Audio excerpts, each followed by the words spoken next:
Və fayda üçün bir şey də qeyd edeyim.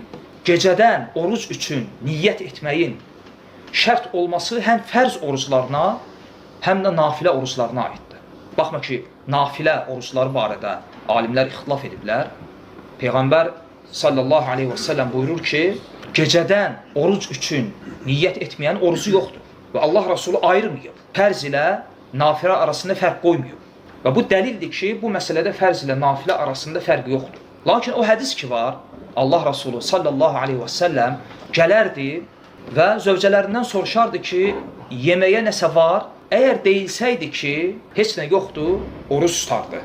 Bəzi alimlər bu hədisdən belə başa düşüblər, belə anlayıblar ki, nafilə orucu üçün gecədə niyyət şərt deyil. Və İmam Albani rahimehullah bu hədisin şərhində deyir ki, bu hədisdə bu ehtimal olsa da, lakin bu hədisdə başqa bir ehtimal da var.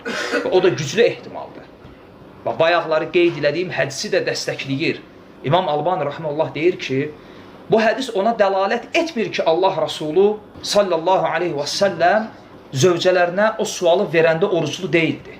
Hədisdə buna dəlalət edən heç nə yoxdur, heç bir işarə yoxdur. Və deyir ki, biz bu hədisi o biri hədisin işığında belə anlayırıq ki, Allah Rasulü sallallahu aleyhi və səlləm gecədən oruca niyyət etmişdi, o oruclu idi. Nafilə orucu idi, oruclu idi. Əgər zövcələri desəydi ki, yeməyə bir şey var, orucunu pozacaqdı. Deyəndə ki, yeməyə heç nə yoxdur, o orucuna davam edirdi.